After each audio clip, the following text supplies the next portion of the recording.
L'Égypte essaye de stabiliser la région africaine, arabe, méditerranéenne, alors que d'autres pays essayent de perturber cette stabilisation. Mesdames et messieurs, bonsoir. Je suis tout à fait ravi de vous retrouver dans cette nouvelle édition de votre émission semi-quotidienne direct, votre fenêtre sur les grands événements. Je suis Anifag, l'animateur qui va vous accompagner durant les prochaines presque 55 minutes qui sont l'âge de cette nouvelle édition de direct. Bien sûr, ce que je viens de vous annoncer il y a quelques instants, ce n'est que presque la grande ligne parmi d'autres événements qui ont touché la scène politique, la scène économique de l'Égypte durant les derniers jours. Justement, pendant cette, si je peux dire, cette tournée dans le monde égyptien et dans ou même au cours de cette tournée dans le monde égyptien, on va jeter un coup d'œil sur les efforts égyptiens, que ce soit à l'intérieur du pays ou même au niveau régional international.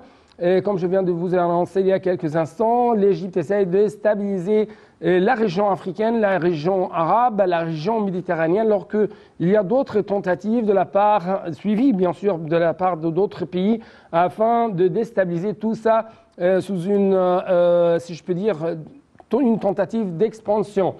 Justement, j'ai le plaisir, l'honneur d'avoir avec moi au cours de cette panorama ou cette tournée dans le monde égyptien et les efforts des Égyptiens au niveau arabe, régional, international. Monsieur Ahmad Nassif, c'est un écrivain, c'est un expert dans les affaires politiques et économiques. Vous êtes toujours bienvenu sur Native International. Merci. Merci beaucoup. Donc, très rapidement, nous devons commencer par la scène électorale ici en Égypte. Et bien sûr, comme vous savez, hier, c'était le dernier jour de la première phase du premier tour de ces élections, marathon des élections, bien sûr, législatives ici en Égypte. Justement, les bureaux de vote ont fermé hier soir leurs portes pour la deuxième journée consécutive afin de permettre aux électeurs de voter au premier tour des élections parlementaires. Les élections ont eu lieu dans la première étape dans 14 gouvernorats. Les élections se sont déroulées dans 10 140 sous-commissions où environ 33 millions d'électeurs inscrits dans la base de données des électeurs ont le droit de voter. Pour la première phase, presque 1 879 candidats se présentent dans 71 circonscriptions à système individuel et 4 listes dans les 2 circonscriptions attribuées au système de listes.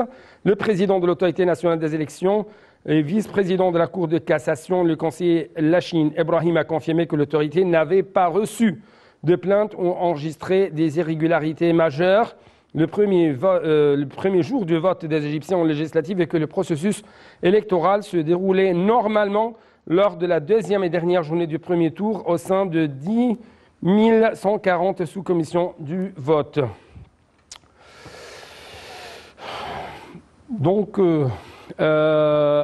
le premier tour, avec la fin de cette phase, pas des irrégularités qui ont perturbé le bon déroulement de ce processus électoral. Votre commentaire, votre observation? Comme observation, il y avait quelques années qu'on disait que le peuple égyptien n'était pas encore prêt pour la démocratie. Quand on voit ce qui est en train de se passer ces jours-ci, deux choses. Oui. La première chose, qu'on a une première phase des élections qui sont très bien passées. On a eu quelques perturbances qui sont vraiment minimales, ce sont entre les familles ou les intérêts différents, mais rien dans le gros système. On est en train de voir que le peuple égyptien est en train d'apprendre, il est en train de se former pour être capable de mener une route démocratie vraie comme il faut. Ça, c'est la première chose. La deuxième chose que le peuple égyptien a aussi gagné, c'est d'avoir ces élections sous la supervision des juges du système judiciaire de l'Égypte. Il y avait presque 15 ans que ça, c'était un débat presque infini. Et quand on a ça aujourd'hui, on est sûr que les résultats, les votes des Égyptiens vont être communiqués comme ils ont été faits dans la première base. Ces deux gains, je pense que c'est quelque chose de très important que le peuple égyptien a gagné avec ces élections. Ouais, à quel point vous trouvez que les Égyptiens sont devenus de plus en plus conscients de l'importance, par exemple, du Parlement, conscients de ce qui se passe actuellement sur la scène régionale, internationale, sur la scène égyptienne? Je pose cette question avec une remarque, une observation plutôt remarquable de la part de plusieurs correspondants, envoyés spéciaux, en ce qui concerne la forte participation de la part des jeunes Égyptiens pendant les élections du Sénat, mais aussi pendant les élections législatives. Tout à fait. Et je pense aussi c'est ça. Et en plus, c'est pour la première fois qu'ils savent très bien, qu'ils sachent très bien que leur vote vraiment compte. Ça veut dire que ce que je veux mettre ici va être tabulé, va être lu. Peut-être je gagne, peut-être je gagne pas. Ça, c'est une autre histoire. Mais au moins, c'est sécurisé. Et ça, c'est un... La participation positive, la participation active. Absolument. Je dois pratiquer mon droit, même... Parce que ça va aller où elle doit aller. Oui. Avant, il y avait, on peut être très franc avec ça, avant on n'était pas vraiment sûr que c'était le cas. Oui. Mais aujourd'hui, on sait qu'est-ce qui va se passer, que ça va être vraiment tabulé. Donc et vous trouvez qu'il y a une sorte de confiance de plus en plus croissante entre les jeunes et les institutions de l'État? Absolument. Absolument. Donc passons à un autre sujet. Cette fois-ci, c'est bien sûr quelques instructions, quelques ordres de la part du président égyptien Fattah Sisi en ce qui concerne premièrement ce qu'on appelle l'initiative numérique. Oui, l'Égypte numérique. Et deuxièmement, permettez-moi de vous proposer la nouvelle. Le président Fattah Sisi a enjoint au Fonds souverain d'Égypte à se focaliser dans son action à majorer la valeur ajoutée des actifs de l'État dans une optique scientifique visant à donner de meilleures alternatives pour réinvestir ces actifs. Lors d'une réunion tenue dimanche avec le Premier ministre Moussa Madbouli, ministre du Plan des TIC, le président a également coordonné de maximiser le rôle du fonds dans l'implantation de l'industrie et de la technologie comme objectif d'investissement pour les grandes compagnies égyptiennes et mondiales. Le fonds devra également faire connaître son rôle sur la scène internationale comme un nouveau moyen d'attirer des investissements en l'économie égyptienne dans le cadre de la vision de l'Égypte 2030, en vertu de laquelle le secteur privé est un partenaire essentiel dans les processus de développement, selon bien sûr les exigences du chef de l'État. Le président a d'autre part enjoint au gouvernement d'entamer immédiatement la mise en œuvre de l'initiative l'Égypte numérique en vue de soutenir la numérisation de la performance gouvernementale et d'optimiser l'usage de l'intelligence artificielle dans les projets d'urbanisation de construction. Donc, la question, l'importance de cette initiative et l'importance de tels ordres visant à maximiser la valeur des actifs dont dispose l'État égyptien. Écoutez, ils sont si nombreux que c'est très difficile de le compter. Moi, dans mon cadre professionnel ces jours-ci, je travaille comme consultant pour une des plus grandes entreprises étatiques. Le changement que cette stratégie peut apporter, c'est presque un jour et nuit de changement. Parce que le temps que ça va économiser, par exemple, on est toujours dans le vieux mode de comment communiquer. On communique par écrit, mais ce sont on écrit des lettres, si vous voulez. Si on va mettre des courriels électroniques, un email, ça va se passer 10 fois plus rapide. On a des contrôles qui sont manuels, et quand on est une société assez importante, assez grande, qui fait des centaines de millions de transactions par mois, c'est pratiquement impossible pour un être humain ou des centaines d'êtres humains de contrôler ça. On peut toujours avoir des fautes, on peut toujours avoir du mal classement, on peut avoir pas mal de problèmes. Mais si on va bouger ou changer le système, le modus operandi qu'on utilise pour un système électronique, nous allons atteindre la bonne gouvernance, la bonne gestion. Et ça va... Et on va lutter en même temps la corruption. Absolument. Je ne voudrais pas parler de la corruption, mais je peux vous assurer que on va y trouver le jour qu'on fait migration vers le système numérique, qu'on va vraiment verrouiller ou fermer tout trou où on peut avoir de la corruption. Oui. D'autre part, le président a donné ses ordres afin de maximiser les actifs dont possède l'État à travers le fonds souverain, ce qu'on appelle le Sandouk Siadi. Donc, comment vous trouvez de tels ordres? Ça, c'est une stratégie très long terme, mais c'est pour mettre le pays et mettre les investissements dans le futur.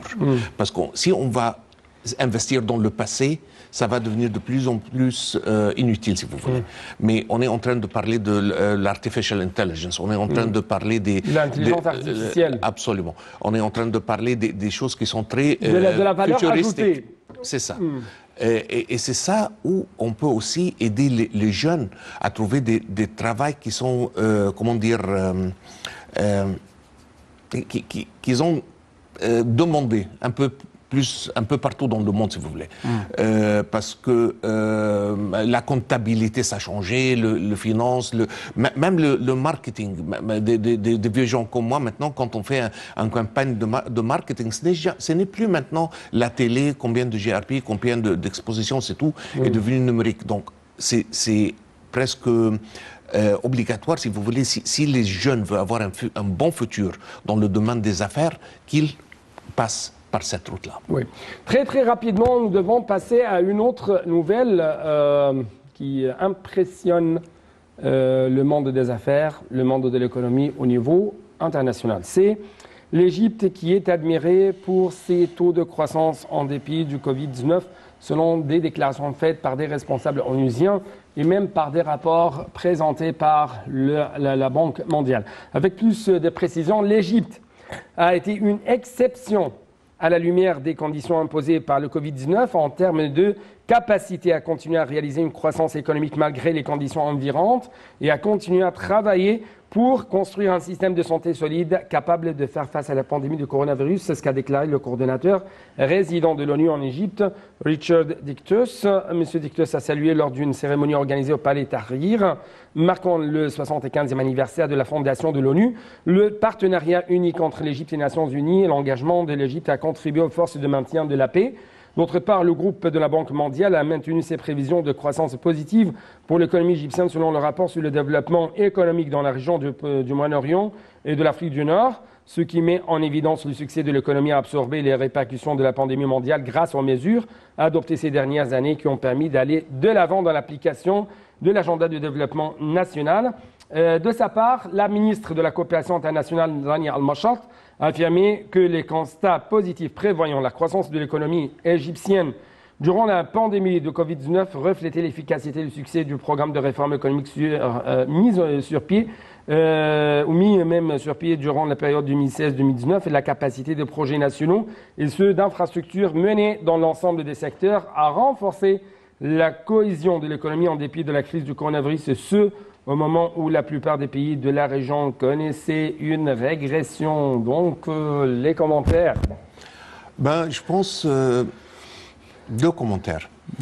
La première, que l'Égypte a connu ou a compris, si vous voulez, les règles de jeu très tôt. Le jeu avec le Covid-19. La solution, ce n'est pas une ouverture complète, parce que tout le monde va tomber malade. La solution n'est pas une fermeture complète, parce que les gens ne pourraient pas gagner leur vie, si vous voulez. La solution, c'est un mélange de deux. Et l'Égypte a commencé par ça. On n'a jamais fermé à 100% et on n'a jamais été ouvert à 100%. Demi-fermeture. C'est ça. Et c'est ça qui a marché. Si vous voyez ce qui est en train de se passer en Amérique, ce qui est en train de se passer en Europe, c'est maintenant, ils sont en train de dire, OK, on ne peut pas vraiment enfermer les gens parce qu'ils doivent travailler, ils doivent gagner leur pain d'une façon ou l'autre. Et de l'autre côté, ce qu'on a vu, et ça a été très, très visible, surtout en Amérique, la croissance dans les cas de violence domestique à cause des fermetures. Et c'est très normal, c'est très humain. Quand tu enfermes les gens, une famille de 5 personnes, ensemble dans une petite maison pour des semaines, ils vont être très agités et là, tu vas avoir des problèmes domestiques. Et la deuxième chose, qui est, je pense que l'Égypte est très bien diversifié sur le niveau économique. Ça veut dire que, oui, le tourisme est très important pour nous, mais ce n'est pas 100% de notre économie. Si vous voyez, par exemple, un pays comme l'Espagne, elle a vraiment souffert, l'économie espagnole a bien souffert quand il a perdu... La même chose, la France, l'Italie, la Grande-Bretagne... nos frères là-bas. Quand on se focalise sur à 100%, et puis on a un problème, et là, c'est la catastrophe complète. Mais on était un peu chanceux qu'on est bien diversifié entre 5 ou 6. Donc cette performance exceptionnelle de l'économie égyptienne impressionne tout le monde. Absolument. Absolument. C'est vraiment très admirable ce qui se passe sur le terrain et très admirable même les réactions du monde entier, notamment quand on a entendu parler qu'il y aura des investissements, d'énormes, de considérables investissements qui vont être pompés ici en Égypte parce que l'Égypte, c'est presque le seul pays tellement ouvert au monde entier ou tellement ouvert pendant la pandémie du coronavirus. Et dans la région sur le niveau sécuritaire en plus. Et si on ajoute ça, la position géographique de l'Égypte, on peut comprendre que vraiment c'est le meilleur endroit si vous voulez investir dans un nouvel marché. Où, pas seulement le marché, déjà le marché égyptien c'est un marché très important, mais pas seulement ça, avec tous les accords qui étaient très intelligents qu'on a bien fait entre ce qu'on appelle la ZAL, la zone arabe de libre-échange, le COMISA, où on peut faire des exportations à partir de l'Égypte pour le reste de l'Afrique, 42 pays. C'est un centre économique comme il faut vraiment. Et même l'Égypte est sécurisée à travers la performance de toutes ces institutions, allant bien sûr de l'institution sécuritaire, mais aussi à d'autres institutions comme par exemple intellectuelles ou même religieuses. C'est pourquoi il y avait une déclaration très retentissante, très importante, faite par le grand imam de l'Azhar, Cheikh Ahmed El-Taïb. Nous n'acceptons pas que nos symboles religieux soient victimes de la politique et des conflits électoraux. Avec plus de précision, et pour vous donner un peu plus d'explications, chers téléspectateurs, le grand imam de l'Azhar, Cheikh Ahmed El-Taïb, a annoncé sa dénonciation de la campagne féroce, systématique contre l'islam, rejetant que ces symboles religieux soient victimes de la politique et des conflits électoraux dans l'Occident. Nous assistons actuellement à une campagne systématique visant à impliquer l'islam dans des batailles politiques, à créer un chaos qui a commencé par une attaque malveillante contre le prophète de la miséricorde, que la prière, les bénédictions d'Allah lui soient accordées. Nous n'acceptons pas que nos symboles et nos valeurs sacrées soient victimes de la politique et des conflits électoraux. C'est ce qu'a écrit en fait le grand imam de l'Azhar sur ses comptes Facebook, Twitter en langue arabe, française et anglaise. Encore une fois, selon le grand imam de l'Azhar, je souligne à ceux qui justifient les insultes adressées au prophète de l'islam que la vraie crise est due à votre duplicité intellectuelle et à vos agendas étroits. Et je vous rappelle que la responsabilité la plus importante des dirigeants est de maintenir la paix civile, de préserver la sécurité sociétale, de respecter la religion et de protéger les peuples contre la sédition et non pas d'attiser les conflits au nom de la liberté d'expression. Donc, un communiqué signé Cheikh Al-Azhar, le grand imam Ahmed El-Taïb. La seule réflexion que j'ai sur ça, je pense que c'est quelque chose que j'ai entendu, si je ne me trompe pas, c'était le Premier ministre du Suède, ou danois, je ne me rappelle pas exactement, mais c'était un Premier ministre des pays scandinaves. Il a dit quelque chose qui était vraiment très intéressant. Il a dit, quand les gens parlent de ce qui s'est passé en Allemagne durant la Deuxième Guerre mondiale, 1939 à 1945, on dit que c'est des antisémitisme. Quand on parle, on se rigole avec les gens qui ont la peau un peu foncée, on dit c'est du racisme. Quand ça se passe avec le prophète, alayhi salatu wassalam, ça devient une liberté d'expression. Ça ne gèle pas. Il y a quelque chose qui ne cloche pas ici. Ça ne marche pas. OK? Donc, je comprends parfaitement la liberté d'expression et je l'apprécie infiniment. Mais il y a des fois des expressions et la liberté, généralement, pas d'expression seulement, est bien définie que tu es libre à faire tout ce que tu veux jusqu'à ce que tu arrives à faire du mal à quelqu'un d'autre. De faire des choses pareilles font des mal à 1,2 ou 1,4 milliard de musulmans autour du monde. Donc ça peut pas être correct. Okay? Et je ne vois pas du bien qui vient à partir de ça. Ce n'est pas vraiment aussi rigolo que ça. Et tu fais mal à pas mal des centaines de milliards de personnes. Donc je soutiens parfaitement ce que son Excellence a dit. Mais on doit aussi y penser, parce que ça, c'est pas par hasard, là, que quand un certain... Je peux même pas prononcer le mot, mais quand ça se passe avec ce qui s'est passé en Allemagne durant la deuxième... Ça, c'est antisémitisme. On ne peut pas discuter de ça, OK? Même si on nie, si on discute les chiffres, on ne peut pas parler de ça. OK, tu laisses ça tranquille, OK. Les gens qui ont la... ça, c'est du racisme, tu peux pas... OK. Oui, ça, tu peux pas. Hein, tu peux littéralement aller en prison dans pas mal de pays. Mais là, tu peux dire tout ce que tu veux, c'est la freedom d'expression. Mais alors. Et c'est pas du bien. Ça fait du bien à personne, ça fait beaucoup de mal. Et le fait même d'instrumentaliser l'islam dans des batailles politiques ou même dans des temps des élections afin de courtiser par exemple l'extrême droite. Et en même temps, cela est pris comme prétexte pour la poussée des violences de la part des extrémistes, de la part...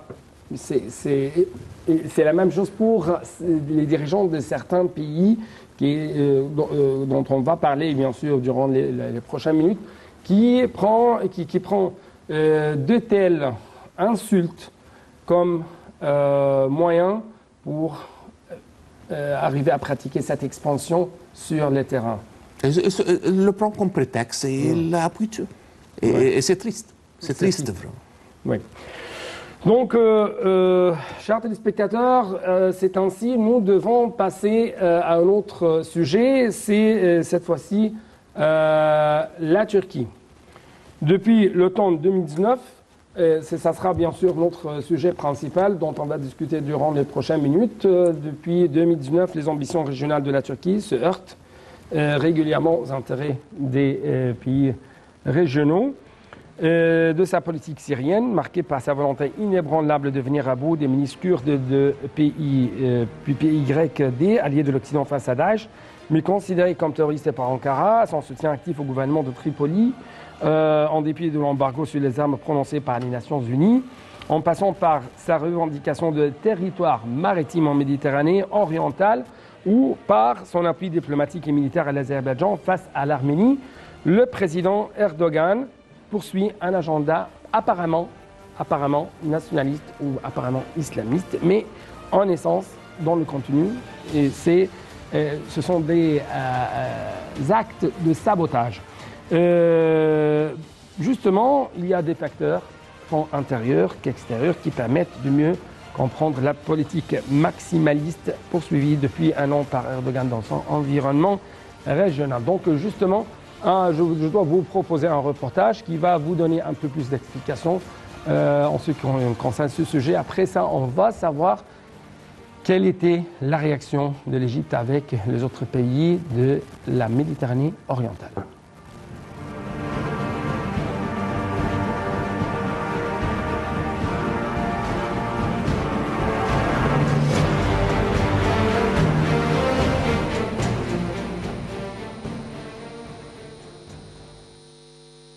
La Turquie n'est pas à une ingérence près. Syrie, Libye, Irak, au Karabakh, Chypre, la Grèce et la liste est longue. Rappelons un peu l'histoire. La Turquie, prétextant protéger les Chypriotes turcs, a envahi l'île de Chypre en 1974. Après avoir opéré un nettoyage ethnique en règle et installé 200 000 colons turcs dans les maisons et propriétés des Chypriotes grecs expulsés, elle contrôle l'ensemble de la partie de l'île qu'elle occupe sur la présence permanente de plus de 40 000 soldats. Elle contrôle également la vie politique des Chypriotes turcs, aussi bien par le biais des colons turcs naturalisés que par les menaces et intimidations. Dimanche 11 octobre, la communauté chypriote turque choisit son leader. Plusieurs candidats sont en lice, dont un qui a les faveurs du Reis d'Ankara. Il s'agit du nationaliste Ersin Tatar. Face à lui, le leader actuel de la communauté chypriote turque, Mustafa Akinci, qui politiquement et socialement ne convient pas au président turc, car il affirme sa volonté de réunifier Chypre, confirme son attachement à la laïcité et à la justice sociale. Dans les faits, la partie occupée de Chypre est considérée par la Turquie comme une région supplémentaire turque, dirigée en réalité par l'ambassade turque de la partie occupée de Nicosie. La volonté hégémonique d'Erdogan n'a pas de limite. Lors d'un point de presse à Ankara, le président turc a réagi aux accusations arméniennes concernant l'immixtion de la Turquie dans le conflit opposant l'Arménie à l'Azerbaïdjan, annonce l'agence de presse turque Anadolu. Erdogan s'est également exprimé sur la présence militaire de son pays dans le Golfe, en Libye et en Syrie. Par ailleurs, au sujet de la Libye, le chef de l'État turc a un seul objectif, faire valoir la légitimité en soutenant le gouvernement de Tripoli reconnu par la communauté internationale, a-t-il dit. Puis le début des affrontements entre l'Azerbaïdjan et l'Arménie dans le Haut-Karabakh fin septembre, la communauté internationale cherche à décrypter les intentions de la Turquie dans ce conflit où elle avait jusqu'à présent toujours observé une influence de retenue. En Méditerranée orientale, l'expansionnisme d'Erdogan répond avant tout à un objectif d'autonomie énergétique, la Turquie ne possédant quasiment aucune source d'hydrocarbures mais aussi géopolitique. L'ingérence de la Turquie dans le conflit du Haut-Karabakh n'est donc que la manifestation la plus récente de cette stratégie globale, en y ajoutant une dimension supplémentaire, le soutien politique et militaire.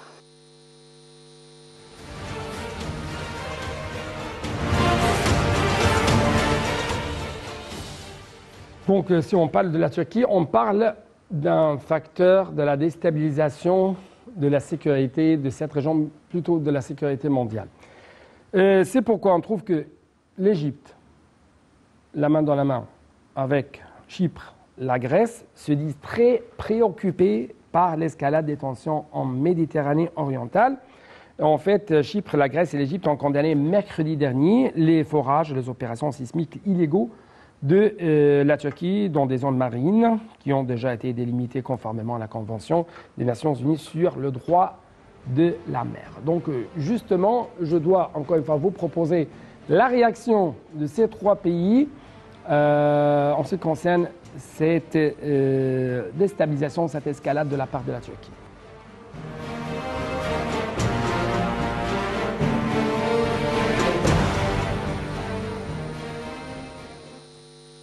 Le 8e sommet tripartite Égypte-Chypre-la Grèce a souligné la nécessité de multiplier les efforts internationaux pour lutter de manière décisive contre le terrorisme et de ne faire preuve d'aucune indulgence avec les États et les entités qui lui fournissent un refuge et le soutiennent en armes, en argent et en formation, tout en adoptant une approche globale pour traiter ce phénomène à la racine et inciter la communauté internationale à assumer ses responsabilités à cet égard.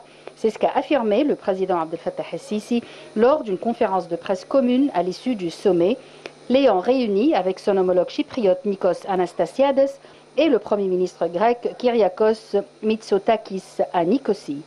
Nous avons eu des discussions constructives reflétant une convergence de vues sur les développements régionaux et internationaux, et particulièrement dans la Méditerranée orientale, qui témoignent de provocations sous forme de violation des règles du droit international, de menaces de recours à la force militaire, d'atteinte à la souveraineté des pays du voisinage, de soutien à l'extrémisme et au terrorisme, et de transfert de combattants vers les zones de conflit, a ajouté le président As-Sisi. Nous nous sommes accordés sur la nécessité de faire face à ces politiques d'escalade qui déstabilisent la région et de coordonner avec les partenaires internationaux pour préserver la sécurité régionale, et a également souligné le chef de l'État. Nous avons réitéré notre appui à la République de Chypre pour parvenir à un règlement global et durable de la question chypriote, conformément aux résolutions pertinentes du Conseil de sécurité de l'ONU, de manière à réunifier l'île, a signalé le président As-Sisi. Concernant la Libye, le président As-Sisi a indiqué être entendu sur le fait que le règlement politique global tenant compte de toutes les dimensions de la crise libyenne restait la seule voie pour réaliser la stabilité dans ce pays frère, conformément à la déclaration du Caire publiée en juin 2020 et à la conférence de Berlin, et qu'il était important de préserver l'unité territoriale de cet État, d'en faire sortir les forces étrangères de désarmer et de démanteler les milices terroristes, ainsi que de réunifier les institutions de l'État, a fait savoir M. Assisi. Quant au processus de paix au Proche-Orient, nous avons convenu de la nécessité de poursuivre les efforts pour résoudre la cause palestinienne en vertu des résolutions internationales et pour favoriser la reprise des pourparlers en vue d'atteindre l'objectif escompté. Assisi a poursuivi, je cite, « S'agissant de la Syrie, nous avons plaidé pour la reprise du dialogue sur la base de la résolution numéro 2254, qui demeure la principale référence du règlement politique, et condamné toute présence militaire illégale sur le sol syrien ou tentative de modifier la composante démographique dans le nord du pays. Pour ce qui est du mécanisme de coopération trilatérale lancé en 2014 au Caire, son rôle est de développer les relations aux échelons politiques, militaires, économiques et culturels et coordonner les positions vis-à-vis des questions jugées prioritaires sur les plans régional et international, et cela a contribué à l'annonce de projets de coopération dans les secteurs de l'agriculture, du transport, du tourisme et de l'énergie. » Fin de citation de M. Assisi. Les trois pays avaient signé la charte fondatrice du Forum du gaz de la Méditerranée orientale qui représente non seulement un modèle d'encouragement de la coopération régionale et de préservation de la stabilité, mais aussi un cadre pour déterminer les paramètres et les projets en commun dans le domaine gazier de façon à exploiter les immenses richesses de la région tout en prenant en considération les droits souverains de chaque État. Comme signe de la réussite de cette coopération, le président Assisi a également évoqué l'accord de délimitation des frontières maritimes entre les trois pays. De leur côté, les dirigeants grecs et chypriotes ont salué les efforts égyptiens pour mettre fin à l'immigration illégale et l'accueil en Égypte de près de 5 millions de réfugiés bénéficiant des mêmes droits et services dispensés à la population, mettant en exergue les mesures prises par les autorités du pays par devoir moral pour prévenir le départ des migrants depuis ses littoraux, et le fait que le Caire n'ait pas cherché à instrumentaliser cette question pour faire chanter les partenaires européens ou tirer un bénéfice financier ou politique.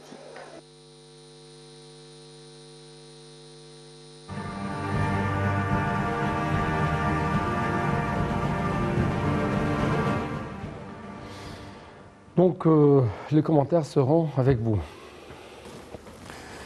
En préparation pour cette émission, j'ai commencé à regarder, à jeter un coup d'œil, où est-ce qu'on a des problèmes, où est-ce que la Turquie a comme problème. Honnêtement, je l'ai écrit parce qu'ils étaient si nombreux que je n'ai pas pu les mémoriser.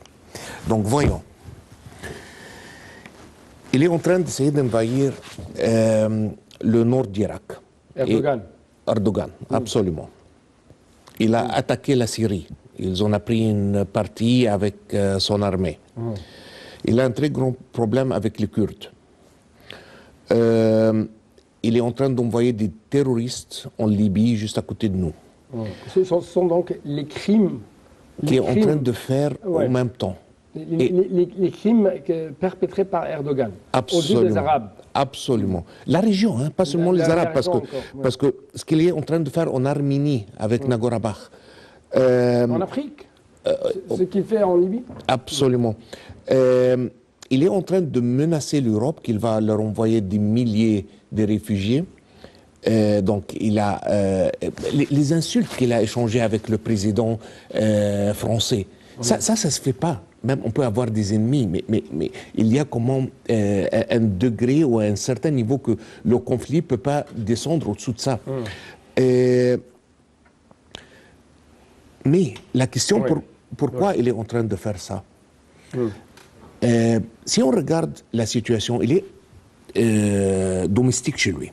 Il est en train d'utiliser, c'est très clair, il est en train d'utiliser une stratégie qui est très bien connue, que si on a des problèmes domestiques ou locaux, la meilleure chose pour faire une stratégie de diversification, ça veut dire que les gens vont, s'il y a une menace externe, ou il y a une guerre externe par exemple, une guerre externe, c'est là où tout le monde va se focaliser. Donc lui... Tirer l'attention. Oui, absolument. Son parti a perdu Istanbul. Il a même refait les élections, qui ne se fait pas en démocratie, et il a perdu pour une deuxième fois. Ça, c'est numéro 1. Numéro 2, il a une crise économique chez lui qui est incroyable. les gens vraiment ne peuvent pas vivre là-bas.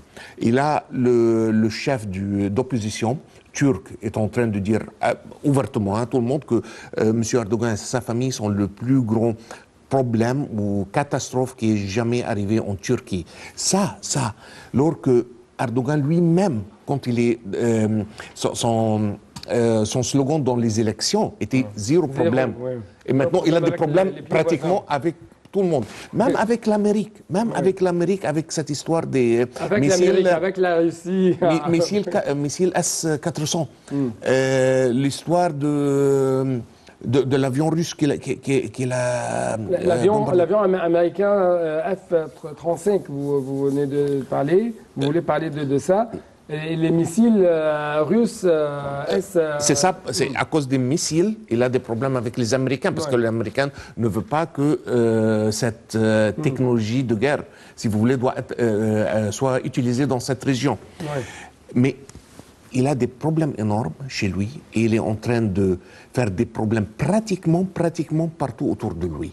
Et il n'a pas de focus. C'est pas que, par exemple, qu'il a un problème avec l'Égypte ou avec l'Arménie. Non, il a un problème avec tout le monde.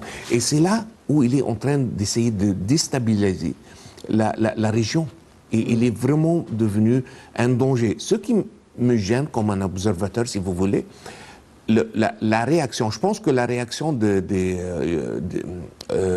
l'Europe, l'Union européenne, va arriver. Mais je pense qu'elle est un peu trop lente. Parce que une histoire comme l'exportation des ISIS et tout ça en Libye, le transfert des terroristes et des mercenaires, c'est trop dangereux. C'est trop dangereux de faire ça. Et quand j'ai entendu le monsieur qui a démissionné là dans l'ouest de Libye, et lui, il était très vocal, si vous voulez. Et il a dit, Sarraj, absolument. Et il a dit que, écoutez, on était presque perdants. On ne savait pas qu'est-ce qui allait se passer avec nous. Et là, on était prêts pour demander même au diable pour venir nous aider. L'accord qu'il a signé, ce monsieur, c'était un accord qui... Physiquement, ça n'a pas de sens, hein, parce que tu ne peux pas avoir des frontières maritimes avec un pays qui n'est même pas proche de toi. Ça veut dire que tu dois sauter pour y avoir. Donc ça, je trouve que c'est très bizarre. Je ne pense pas que ça va durer longtemps, parce que la situation n'est pas acceptable pratiquement pour tout le monde. Oui, bien sûr. J'aimerais écouter votre commentaire, votre analyse en ce qui concerne la réaction prise par l'Égypte, Chypre et la Grèce, comme vous avez même entendu ce reportage et observé ce reportage, parce que ce reportage a étalé les différentes déclarations faites par les trois dirigeants chypriotes, grecs et égyptiens. Je pense que le chef de l'État égyptien a géré ça d'une façon extrêmement intelligente. Il a appliqué d'une façon presque modèle, si vous voulez, un principe de gestion que normalement, quand on a un problème, on n'accepte pas qu'on a un problème, on dit c'est pas un problème, c'est une opportunité. Et si on voit qu'est-ce qu'on a profité comme l'Égypte de ce très grand problème avec la Turquie et ce monsieur Erdogan. Premièrement, on a fait l'accord avec la Grèce, avec des conditions où on voudrait ça. Il y avait presque pas mal des années qu'on voudrait faire cet accord des frontières maritimes. Et c'est grâce à ce problème qu'on a pu faire cet accord. Ça, c'est numéro un. Numéro deux, l'armée maritime égyptienne a été si bien renforcée qu'on peut maintenant vraiment être compté comme une des plus grandes ou les plus fortes armées maritimes dans la région. Et la troisième chose, c'était renforcer l'image de l'Égypte, que nous sommes un pays qui est pour la paix et c'est un pays très très logique. et on a bien établi pas mal de relations, surtout si vous voyez il y avait une photo très intéressante dans la Convention de Berlin. Notre président était en train de montrer quelque chose, il est en train de dessiner un petit schéma, et vous voyez pratiquement la plupart des chefs d'État des plus grands pays, inclus en Europe, inclus l'Allemagne, inclus la France, avec la Russie, étaient en train de écouter. Et ça, c'était peut-être une petite image, mais en même temps, c'était un symbole très important que maintenant, l'Europe est en train d'écouter à l'Égypte ce que l'Égypte a à dire ces jours-ci. Oui. Et ça, on a vraiment transformé un très grand problème à pas mal de bénéfices pour l'Égypte. Et ça, était une gérance vraiment impeccable de la part de le chef de l'État. Oui. Donc, de telles condamnations de la part de ces pays en ce qui concerne les pratiques turques dans la mer méditerranéenne. M. Fattah Sisi, avec ses deux homologues, chypriotes et grecs, ont essayé de mettre l'accent sur plusieurs pratiques qui déstabilisent la région. Absolument. Il y a un risque que deux fois, il était sur le point d'aller en guerre avec la Grèce. Oui. Et c'est là où l'Allemagne a intervenu, et là, on a arrêté pratiquement la dernière minute. Il y a une situation avec les petites îles grecques, et lui maintenant, après des centaines d'années, il est en train de mettre en cause cette situation qui est devenue quelque chose d'historique, si vous voulez. La deuxième chose, l'idée qu'il est en train de parler, il était en train publiquement, hein, de dire que là, cette ligne-là, dans la Libye, hein, qu'on a le droit d'aller prendre le pétrole. Qu'est-ce qui t'a donné ce droit? Okay. La Libye, c'est un pays indépendant, membre des Unions Unies depuis, je pense, presque 60 ans. Et qui est-ce qui t'a donné le droit d'aller chercher leurs biens, le bien des nouvelles générations libyennes, pour les prendre, pour résoudre tes problèmes économiques que tu as chez toi? Donc là, il est en train aussi, la chose qu'il est en train de faire vraiment, rien que pour provoquer la Grèce et le Chypre aussi. On voyait ces bateaux pour faire la recherche pour le gaz. Il sait vraiment que il n'a pas les moyens, même s'il va trouver quelque chose, mais seulement c'est une façon d'ennuyer ses confrères, si vous voulez, rien que pour une autre fois faire des histoires et comment dire, attirer l'attention dans une autre direction que les problèmes domestiques qu'il a chez lui. Oui. Sans tirer une seule balle, avec le fait de tracer une ligne rouge à Sirt al-Joufra, l'Égypte a pu, avec la coopération d'autres pays, de la communauté internationale, arriver à un cessez-le-feu permanent au sein de la Libye. Donc justement, ça sera notre prochain reportage. J'aimerais bien même écouter votre commentaire en ce qui concerne ces efforts égyptiens visant à stabiliser la région arabo-africaine, la région méditerranéenne. Donc tout de suite, un reportage de Yara Choucha et Salih Hamid.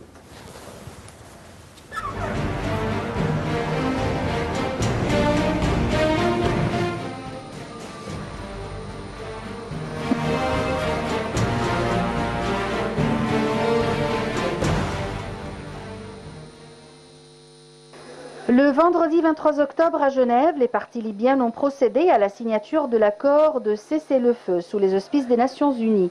Une action saluée par le secrétaire général des Nations Unies, Antonio Guterres. C'est une étape fondamentale vers la paix et la stabilité en Libye et je félicite les partis d'avoir fait passer l'intérêt de leur nation avant leur divergence, a déclaré M. Guterres au siège des Nations Unies à New York. Il a ajouté que toutes les parties prenantes et les acteurs régionaux doivent respecter les dispositions de l'accord de cessez-le-feu et à veiller à sa mise en œuvre sans délai. Il a également invité la communauté internationale à soutenir les Libyens dans la mise en œuvre du cessez-le-feu et dans les efforts pour mettre un terme au conflit. Il s'agit notamment de garantir le respect total et inconditionnel de l'embargo sur les armes imposé à la Libye par le Conseil de sécurité de l'ONU, a déclaré M. Guterres. Il a exhorté les parties libyennes à maintenir la dynamique actuelle et à faire preuve de la même détermination pour parvenir à une solution politique du conflit, résoudre les questions économiques et faire face à la situation humanitaire. La mission d'appui des Nations Unies en Libye, la MANUL, se prépare à reprendre le forum de dialogue politique libyen qui sera précédé d'une série de réunions et de consultations, a-t-il dit. Il n'y a pas de solution militaire au conflit en Libye. L'accord de cessez-le-feu est une étape cruciale, mais il reste encore beaucoup de travail à accomplir, a souligné M. Guterres, en ajoutant que les Nations Unies continueront à soutenir les parties libyennes dans la recherche d'une paix durable dans leur pays. Les deux délégations libyennes au pourparlers de la commission militaire mixte 5+5 ont signé un accord de cessez-le-feu complet, national et permanent avec effet immédiat, a indiqué la représentante spéciale par intérim de M. Guterres pour la Libye, Stephanie Williams. Depuis la chute du régime de Muammar Kadhafi en 2011, la Libye est plongée dans le chaos politique où deux autorités se disputent le pouvoir. Le gouvernement d'accord national installé à Tripoli est reconnu par l'ONU et un pouvoir incarné par le maréchal Khalifa Haftar qui règne sur l'Est et une partie du Sud. Alors que les observateurs ont salué l'accord parrainé par l'ONU, certains ne se font pas d'illusions sur les difficultés de sa mise en œuvre durable. Vendredi, les délégations militaires des deux camps ont signé à Genève un accord de cessez-le-feu permanent avec effet immédiat après 5 jours de discussion. Les deux parties ont convenu que toutes les unités militaires et les groupes armés sur la ligne de front doivent retourner dans leur camp, a annoncé Mme Williams, chef par intérim de la mission d'appui de l'ONU en Libye, la MANUL, après la signature.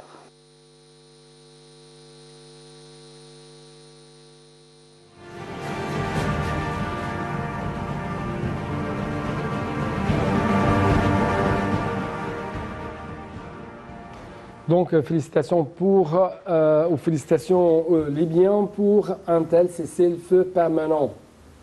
Les Égyptiens réalisent des buts sans beaucoup parler. Notre chef d'État a dit presque 2 ou 3 phrases. Et je pense que c'était un peu humiliant pour la Turquie. Le chef d'État lui a dit, écoute, je te trace une ligne dans le sable entre El Ghafra et Sirte. Et tu passes pas cette ligne. Et lui, il n'a pas osé passer de cette ligne. Et ça, je pense que c'est presque une humiliation. Mais lui, il savait que l'Égypte, ce ne sont pas des mots vides. Il y avait, je pense que si je ne me trompe pas, Churchill qui disait toujours « Parle très doucement, mais garde en main un très grand bâton. » Et c'est ça ce qu'on a fait. La force est dissuasive. Absolument. Notre président a parlé très doucement, mais avec un très grand bâton. Donc l'autre a eu peur. Je peux coter ici un autre livre, un livre qui était écrit par Fulbright. Ça s'appelle « L'arrogance du pouvoir ». Qu'est-ce que ça veut dire? La Turquie, c'est un peu, comment dire, la tête est un peu grandie, si vous voulez. Ils ont pensé qu'ils sont assez forts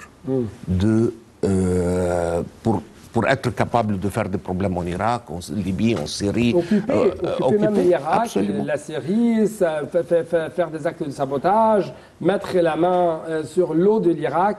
Mais la conclusion de ce livre, c'est quoi? Dès que tu commences à te comporter de cette façon-là, c'est la commence de ta chute libre. C'est là. Et lui, c'est un grand livre comme ça, mais c'est ça la conclusion. Là où tu ne sais pas comment utiliser ta force dans le bien... Comme on dit, qui vivent par l'épée, morts par l'épée. Absolument. Mais l'Égypte, et le président l'a dit très clairement, nous sommes très forts, merci, grâce à Dieu, on a une armée très robuste, mais il est aussi très logique. On a bien la tête sur les épaules. Hein. On n'est pas des agressivités, mais on est assez fort pour se protéger et protéger ce qui nous représente comme une profondeur stratégique, si vous voulez. Et c'est là ce qui s'est passé. Et maintenant, merci Dieu, félicitations à nos confrères libyens que je pense que dans les quelques semaines ou quelques mois... Il y a toujours des conditions. En ce qui concerne la Libye, en ce qui concerne la Méditerranée, l'Égypte essaie toujours de suivre le trajet, bien sûr, trajet pacifique, trajet de négociation, essaye de stabiliser, apaiser la situation, essaye de proposer des solutions, essaye en même temps d'éliminer les terroristes, les groupes terroristes, ceux qui essayent de financer ces terroristes, ceux qui essayent de former ces terroristes, ceux qui essayent de donner refuge à ces terroristes. Tout à fait. Mais l'intelligence est où? On est en train de faire tout ça sans perdre un grain de sable, sans perdre une goutte de sang. Ouais. C'est ça l'intelligence. Ouais. Et c'est ça même la lecture approfondie de la part de l'Égypte. C'est ce qui est très admirable. Qu'est-ce que se passe sur la scène mondiale, sur le terrain? Une lecture prématurée, parce qu'on se prépare, on s'est préparé pendant des années, pendant les dernières années, pour arriver à ce moment. Absolument. Pour stopper cette pensée expansionniste appliquée par Erdogan. Et on ne réagisse pas. C'est pas qu'on saute dès qu'il y a quelque chose. On est très très cool, on a la tête sur les épaules comme il faut et on réagit avec la magnitude qu'on doit réagir avec. Oui, et il y a une autre solution. Justement, s'il y a une richesse, donc la coopération, le dialogue au lieu de la confrontation. Mais il y a toujours des pays qui sont présidés par, si je peux dire, un nombre de gangs. C'est un voyou. Oui, un voyou. Oui, un voyou, bien sûr. Absolument. Ça me rappelle, j'avais un de mes boss préférés, ils avaient une expression que je pense que c'est très applicable ici. Monsieur Erdogan, c'est comme quelqu'un qui est en train de jouer au bungee jumping, mais sans le fil. Je pense que c'est ce qu'il est en train de faire ces jours-ci. Ouais. Il est en train de se lancer sur pas mal des frontières que je pense qu'il va se casser. Et là, il a essayé d'investir les crises pour ses intérêts. Mais justement, il y a une roche, une roche solide qui s'appelle l'Égypte. N'est-ce pas? Absolument. Et c'est là où il va se casser et les pieds, probablement. Oui, il y a une roche très solide qui s'appelle l'Égypte face aux axes du mal, comme il est appelé par le président Belstasis, n'est-ce pas? Absolument. Avec cette dernière réponse, absolument, l'Égypte, c'est toujours la roche sur laquelle se casse tous les mal et elle va rester comme ça, Inch'Allah, jusqu'à la fin du temps. Monsieur Ahmad Nassef, je dois vous remercier infiniment. C'est moi qui vous remercie. Merci beaucoup. Donc, c'était tout pour cette édition. Bonne suite de nos programmes et bonne suite de nos programmes, encore une fois, sur NAL TV International.